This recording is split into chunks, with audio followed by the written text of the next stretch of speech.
Guardian! Guardian! Eyes up, Guardian! As a flash of light appears in our eyes, we awoke for the first time in a long, long time. We, the Guardians, are a simple yet complex form of being created by the dying light of an anomaly known as the Traveler. We, at the time of awakening from death, knew very little about our world and what had happened during the time known as the Collapse. Our classes, the Hunters, the Titans, and the Warlocks, make up what is left to defend the last city and act as a rebellion against an evil known as the Darkness. Our adventures may have similar beginnings, but what comes after is unique, our own.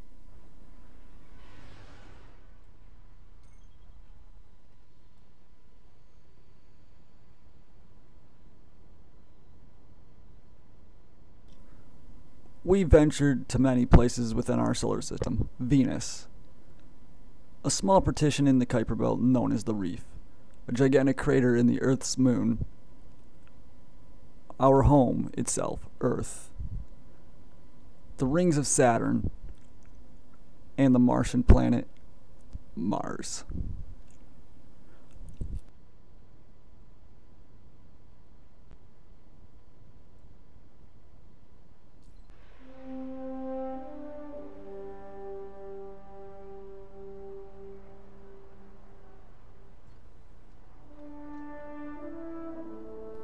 The Tower, our home.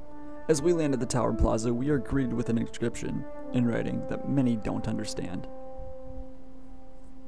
Hall of Heroes. As we pause, we see it. The Traveler, in all its might, hovering above the last city. It defines all laws of gravity. It defies laws of life and understanding. It creates and protects, all the while sacrificing itself for humanity.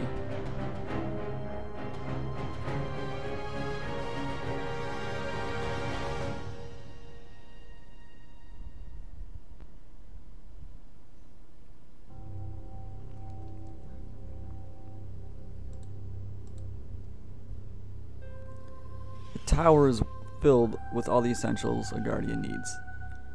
A vault where gear is stored, shops for weapons, a post office.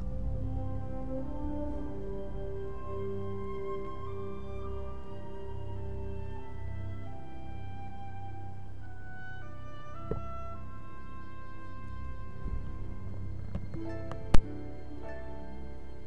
must still face the doorway into darkness. The dreadnought.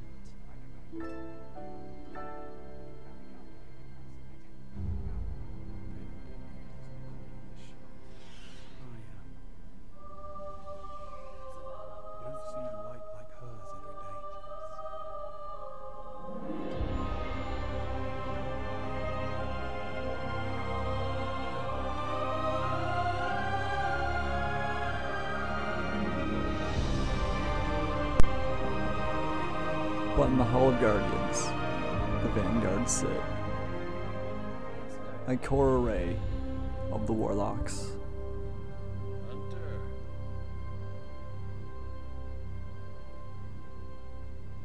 Cade 6 of the Hunters. Commander Zavala of the Titans.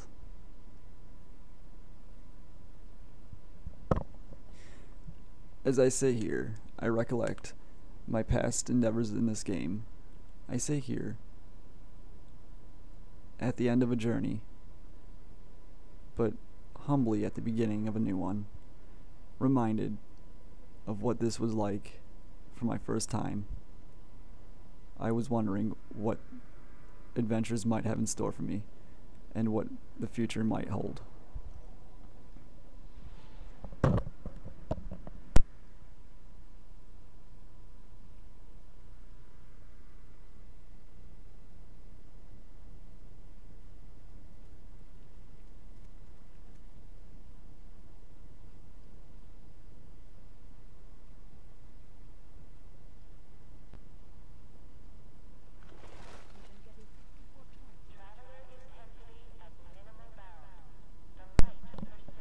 The North Tower holds Ava Levante, the Guardian Dresser.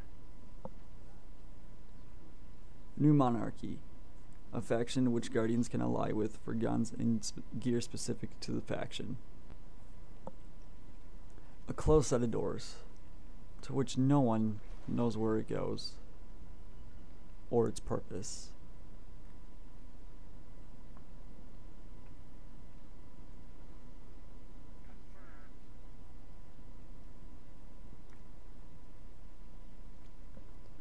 As we approach the observatory, we are appalled by the sight. A structure stands in front of us. What is it? What can it possibly be? Is it a star map? Is it a star map that tells us visions of the future? Or is it a star map that possibly tells us visions of the past? There have been times when I feared the darkness would consume us all. Up the stairs we come to the speaker, who talks for the traveler, Those who telling seek us the traveler's will. those who have lost faith.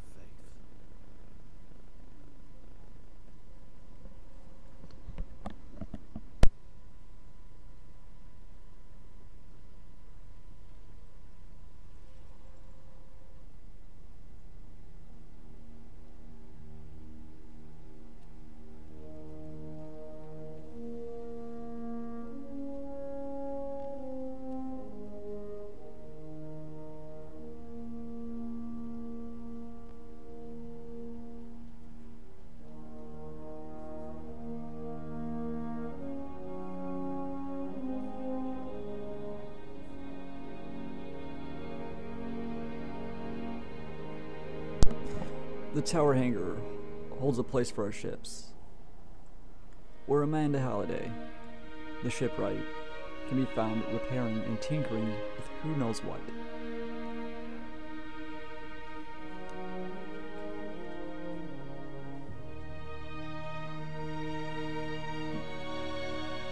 Dead Orbit and Future War Cult factions are also housed here.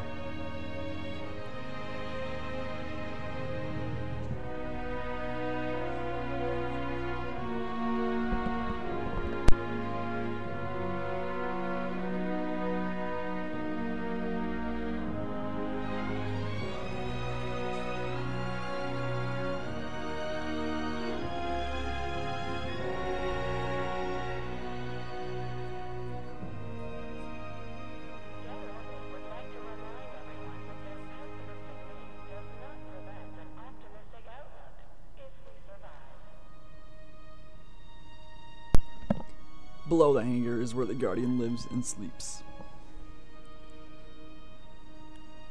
It is our quarters, where we plan out our next moves.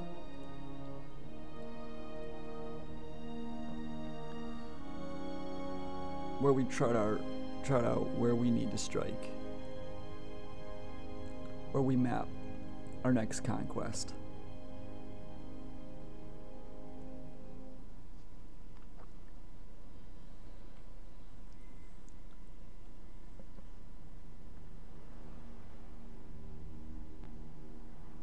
Hello, Hunter.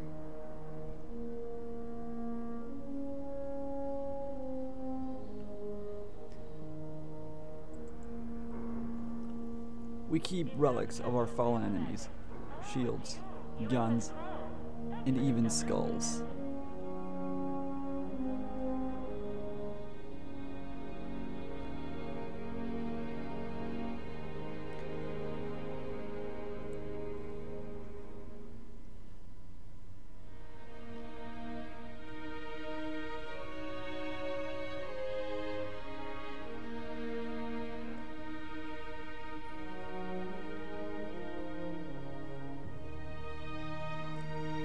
But what's home without a little fun?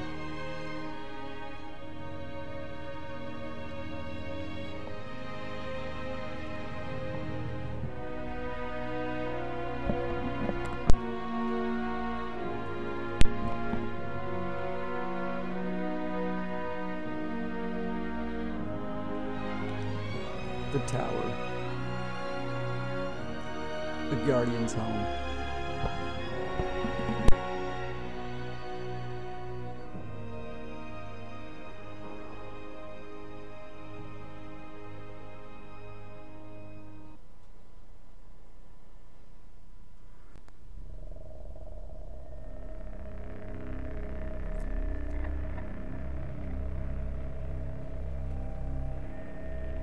In our first mission and experience as Guardians, we started out on our terra firma casa, our home, Earth. We were excited to see what thrills we would come across, how Earth fell apart, as well as risking our own lives once again for the survival of others.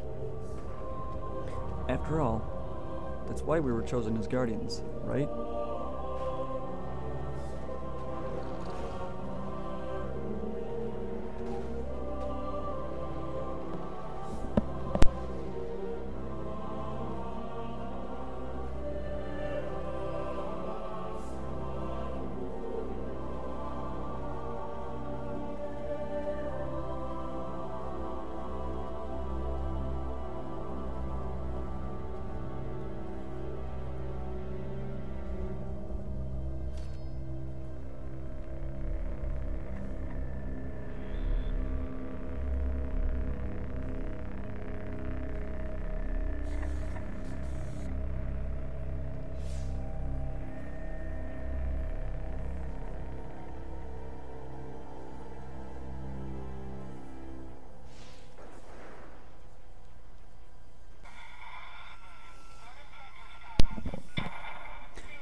As our ghosts detect radio frequency of a fallen Guardian ship, we make our way for the grand start of what we unknowingly would walk into. On Earth, the main enemy is the Fallen. The Fallen was a civilization that was left behind, deemed unworthy by the Traveler. They have since been trying to seek vengeance on the Guardians and humanity to prove themselves to the Traveler.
Descending up the stairs, we see the remnants of an old RFBA building. Russian Federal Aeronautics Bureau. That's our RFAB. It's already in fallen hands.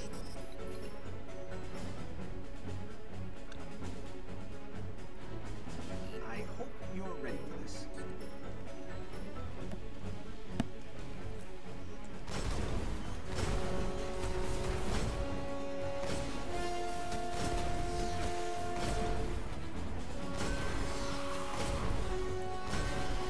Coming back into Dock 13, doing this mission again, is nostalgia. It's the first time we as Guardians come across an Archon.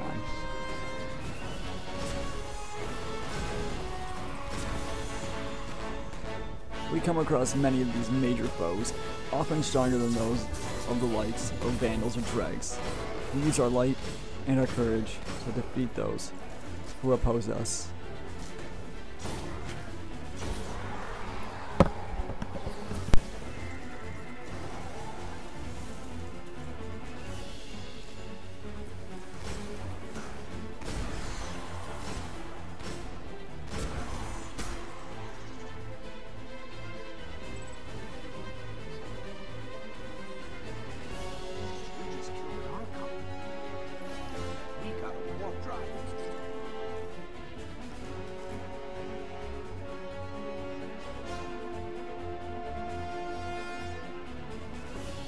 2,038.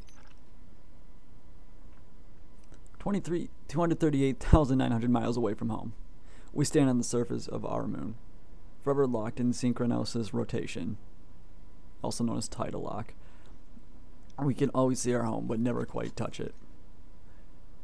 As we look around, we can see nebula, other star systems that make up our galaxy.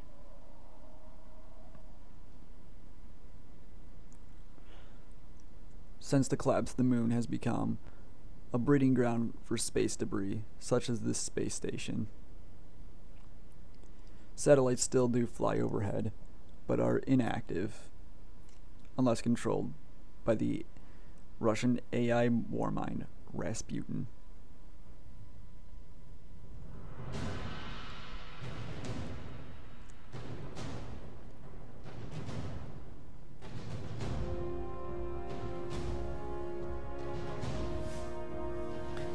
Sparrows are a guardian's way around, the fastest way around, and the vehicle of choice for guardians when on land.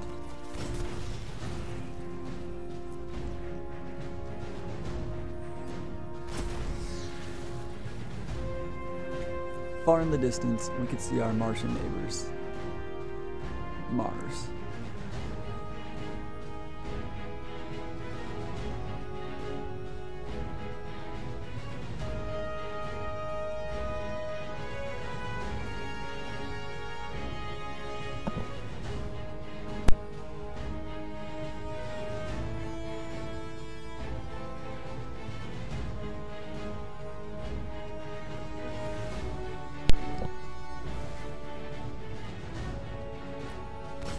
Coming back and playing on the moon is something special, because man has only been to the moon so many times.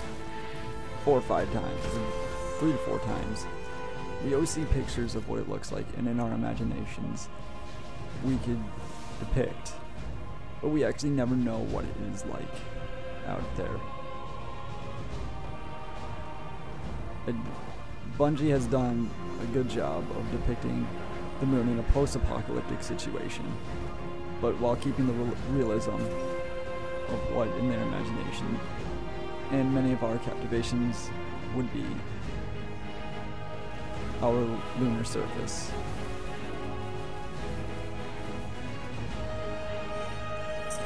The moon is home to the fallen and the ever-deathly Hive, who are led by a god named Crota. We find out that Crota is the son of another Hive god, one that we will meet soon, named Oryx.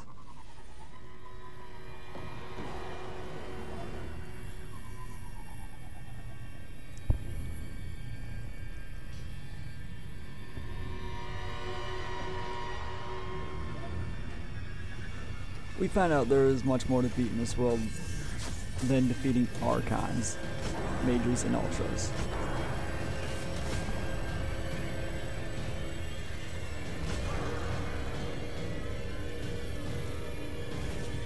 We learned that after falling into that pit. The pit they call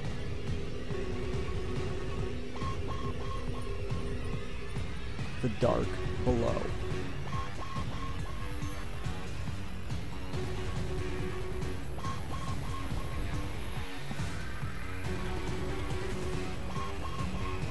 Back during the time the Dark Below was released, I was able to solo it quite a few times. Never really setting any kind of land records, as it still was kind of a new thing to solo a raid.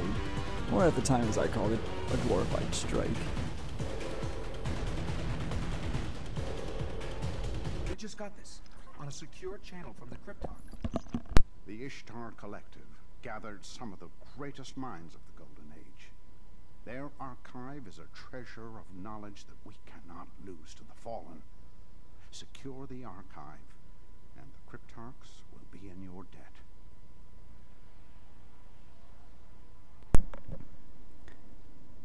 Venus, a planet that is full of sulfur dioxide, volcanic flows, and deadly but beautiful flora. won't take the Fallen long to Its strip it like landscape the is rest of the ever-changing, planet.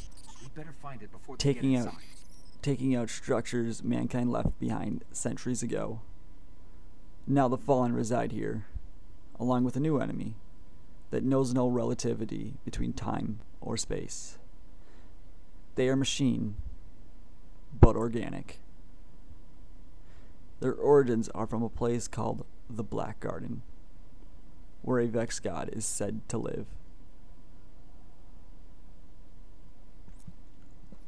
Back on Venus, the Fallen and the Vex are forever locked in a timeless battle between territory and superiority over each other.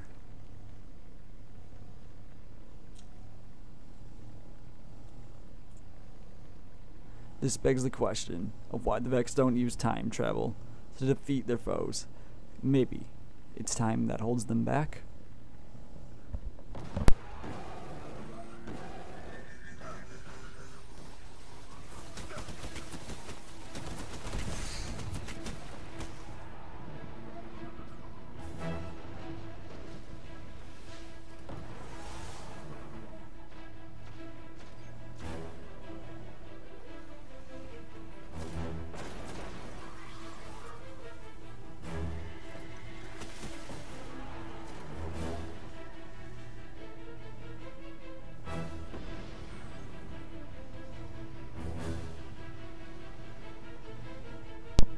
When first playing Destiny, I came to Venus not expecting what I saw. I knew what Venus was, now knowing what it is today, but I didn't realize that Venus would be transformed into this beautiful place, and even more, the Vex. Coming across the Vex for the first time was truly one of those first time experience encounters where, you know, you had teleporting enemies and enemies that would, you know, not succumb to one shot, even if you hit them in the juice box. The Vex at first were a difficult task to take care of, as, you know, my gun level wasn't all there, and I was still trying to figure out the game. However, as time passed by, no pun intended, I learned to figure out how to defeat the Vex, and eventually conquer their Gate Lords and all their ultras like Sekrian, the Nexus, and ultras like that. I'm coming across this for the first time with the Fallen Catch, overruled by Flora. How it crashed down, looking up at Vex monuments. I was really captivated by how Bungie decided to make their landscape. I did like this battle here between the Fallen and the Vex. Thought that was a really, really unique and cool idea to do. It's only a shame it happens, you know, in 2 areas of Venus, ever. 2 to 3 areas, should I say. Maybe 4.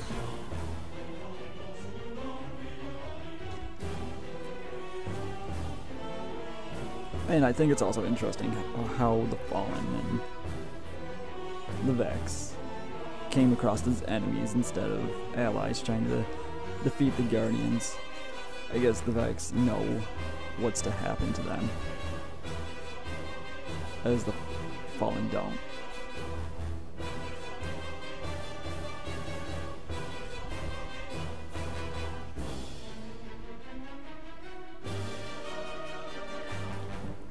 Venus was also a unique place for me. It's where I learned how to farm for back stuff using the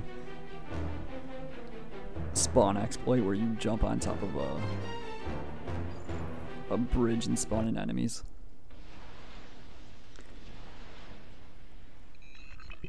Let's get back to the archive. I only slowed it down here to exemplify the point of the Vex and time and space. But the main point here was to get across the Vault of Glass being introduced for the first time to the player. As a player, you don't know what the Vault of Glass is, and after the game, knowing it is the end game raid, the thing that will set you apart from most players outside of the Nightfall. Archive is was something to be said. The Vault of Glass is another Vex augmentation altogether, one where the Guardian is challenged between space and time by the Vex god Atheon, the Time Lord. Hopefully the Cryptar can make sense of it. I'll let him know we found it. And encountering the Vault of Glass for the first time, I think it took me about 4 to 5 hours to complete, and that was due to Oracle strategies, people still trying to come into the game, like myself, figuring it out for the first time. Of course, this is back during normal mode, when I didn't know how to really play the game, but I'm glad that I had a group of guys help me out through it. The gate to the Black Garden near the lost city of Freehold. It's been buried in the sand since the collapse. Now, the Cabal occupy the area, and most of Mars. No one gets through their exclusion zone.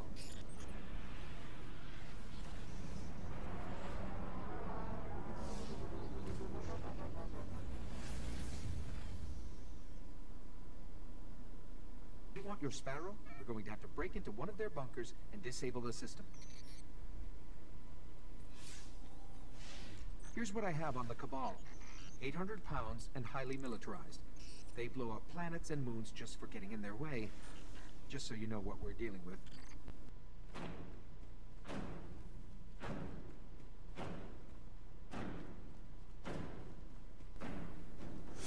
Mars, humanity's greatest space endeavor during the 21st century.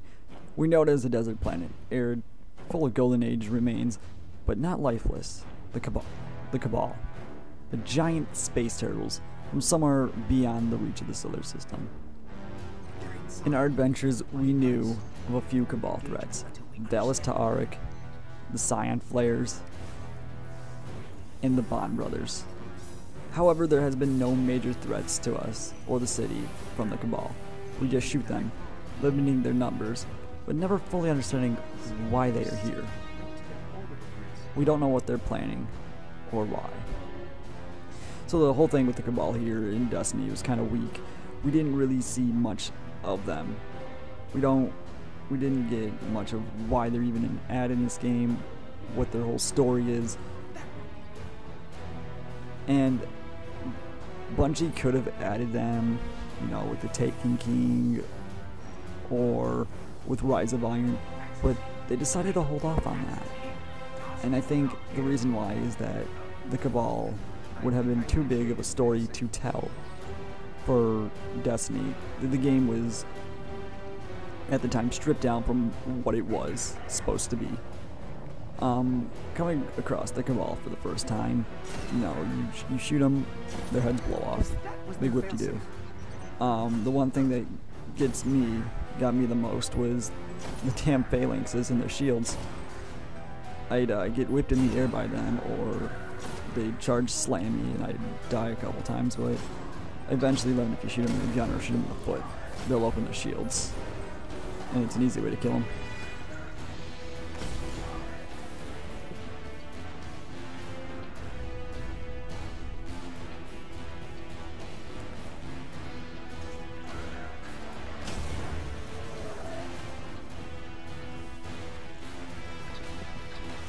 So let's take a break here and talk more about Destiny 2. Destiny 2 is going to include massive Cabal advancements, destroying the tower, and destroying what we know in love with this game. Now, how could we have known that? Well, that's what's so genius about the Cabal here. They're secretive. They're here, but we don't know why. And when Bungie released the fact that they're making an advance on our home, leads to questions of, well, how could we not have known? They're out here on Mars, they're out there in Saturn, but they're nowhere, close to making an advance on us. And I think the surprise attack is completely genius.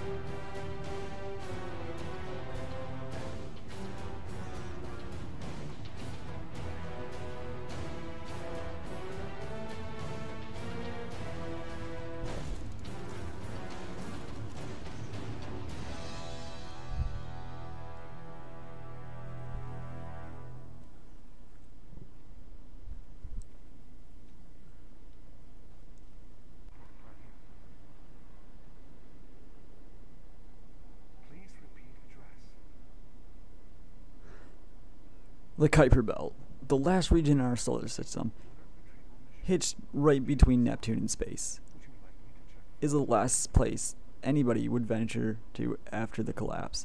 That's why the Queen of the Awoken found refuge here for her people.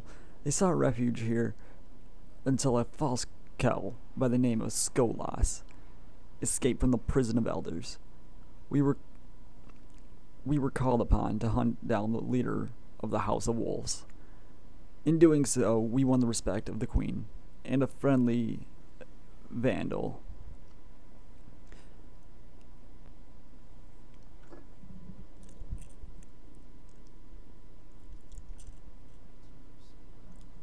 So when the House of Wolves opened, I got it the day of.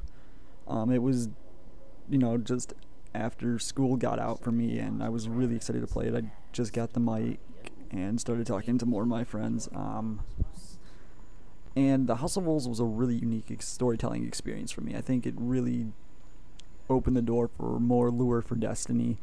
Although, albeit it did bring more questions than answers, it did tell a good story of the Queen and the Reef. And I think that's really what opened the door for the Taken King, was that people were impressed by the storytelling of House of Wolves, but they wanted more. They definitely wanted more. And that's what gave Bungie the good idea of, hey, cutscenes. Hey guys, let's advance toward something even greater, The candles are for focus. Don't let them distract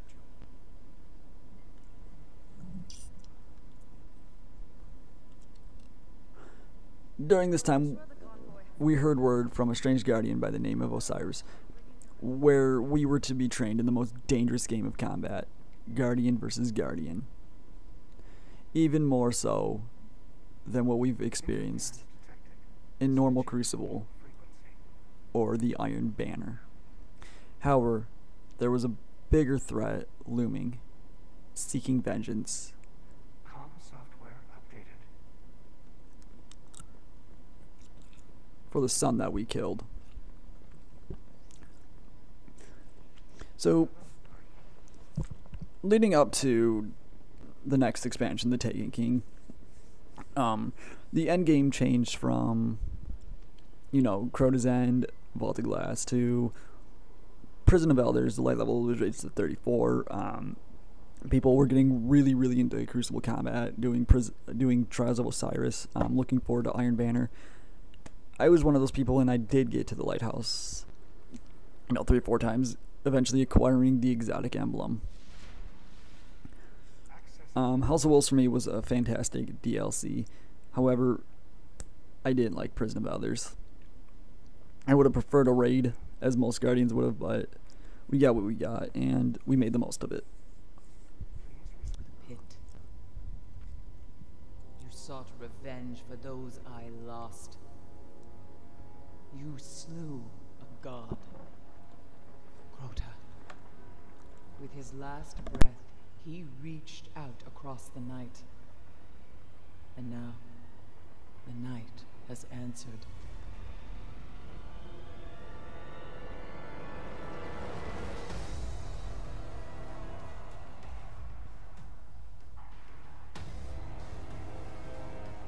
Oryx, Crota's father. He smells the blood of his son.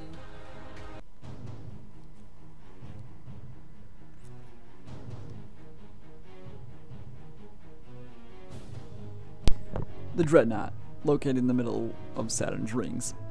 As we venture to the edges of the drop zone, we see the destruction Oryx and the Dreadnought made, destroying the Awoken and presumably their queen, Mara Sov. The Taken King brought new challenges that would make or break us Guardians. We had to face his army of Taken, the army in which Oryx forcibly takes over and commands. They are on Earth. They are on Venus, Mars, the Moon, even in the Reef, where Prison of Elders is held.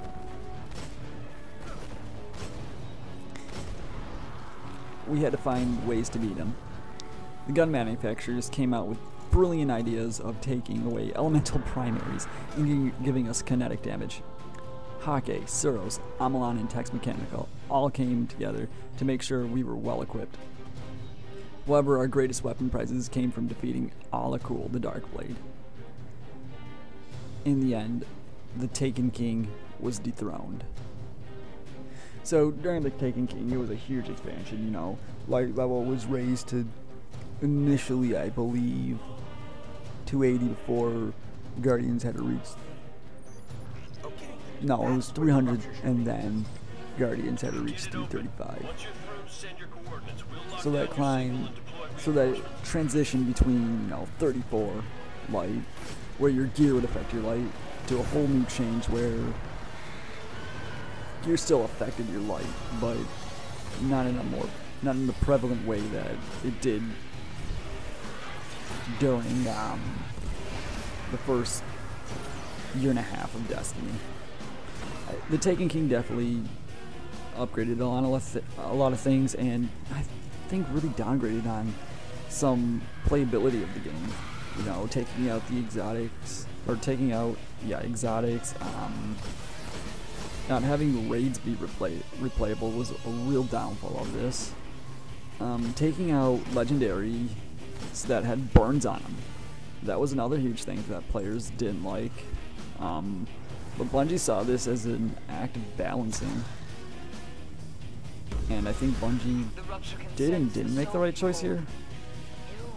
After playing the Taken King and its preceding expansion, I think we've all came to learn that maybe taking out the elemental primaries was a good idea. That the way the game was formed was really unbalanced due to the burns. And at the time Taken King came out, pulse rifles came into the picture and were huge. And then came the auto rifle buff, and then the auto rifle nerf. Nerfs and buffs were hugely popping in Taken King, and it was all because of Crucible and people whining about it. The raid was okay. I didn't like it. The Iron Temple was open to us Guardians due to an outcry from Lord Saladin. There was a new enemy afoot, one with the means of recreating itself over and over and over again, instilling fear into the last of the Iron Lords.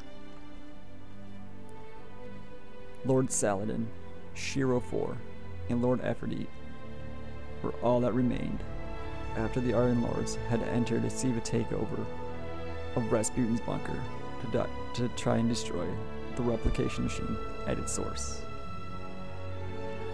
So coming into Rise of Iron, it was definitely a positive experience as raids once again became replayable and the whole game came back to be replayable. Nightfalls got their blue buffs back. Icebreaker came back into the game, which is my favorite game in Destiny by far. There's no weapon in Destiny that holds more of a place in my heart than Icebreaker does. Thorn came back. All the weapons that we knew and loved from base game up came back. A lot of people describe this as the rise of reskins, but in essence it's probably the right thing to do to close out Destiny. Bungie did make Bungie's live team, not Bungie the whole studio, Bungie's live team did an excellent job with Rise of Iron. Cutscenes were way better than the Taken Kings, even though the story was shorter. The strikes were there, 3 strikes that were included. The storyline with the Rise of Iron was fantastic. Archon's Forge was better than Prison of Elders because you didn't have to go to space and get a key or whatever to enter the highest level. You were just there, and you earned from enemies the highest level of key that you could unlock, and that was just from killing them. There was a lot to explore with the New Earth. The Plague Lands were awesome.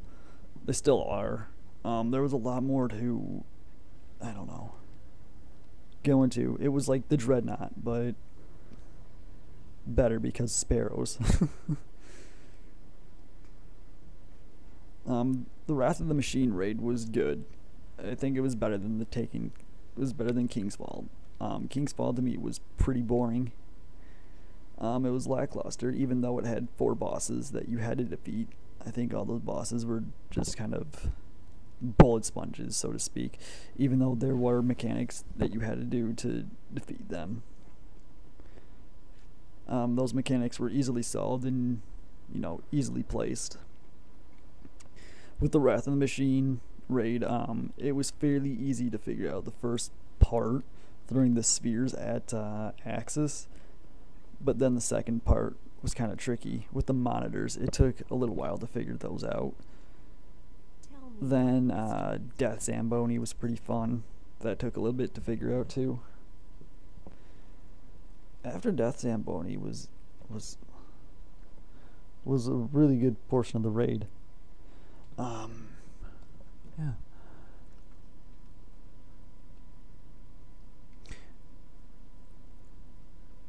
In my time here, I learned the history of each of the 9 fallen Iron Lords. I rang the bells, which sang the Song of Iron. And in the end, when Siva hit the fan, I entered the replication chamber. We, as Guardians, entered that replication chamber and destroyed Siva. We, as Guardians, stood up to the Siva gods, Axis and Rixus, and slew them. So the final boss of Wrath of the Machine. That was quite the battle, and I applaud the live team for doing better in that raid for mechanics than what Bungie did as a whole at Atheon. And I really do think that says something, that Destiny over time has evolved into a better game. And I cannot wait to see what prevails for Destiny 2.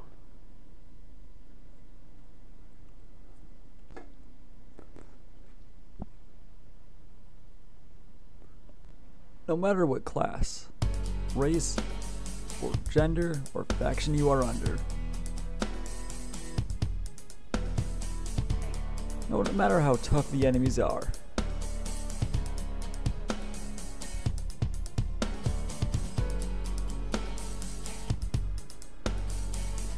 we are Guardians, driven by the Traveler's Light, powered by the will to keep the last city alive, and the fight for humanity afoot.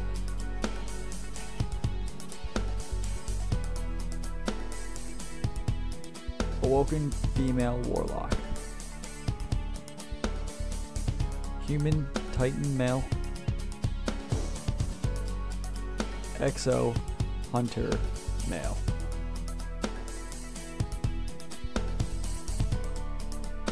As I log out, we came together as a community for the last 3 years. We shared sweat, tears, and earned our fair share of loot along the way. And as I log out of Destiny, the game, for the last time, just know this. This won't be the last of myself or other Guardians you see. There's a greater foe coming, and we'll be there.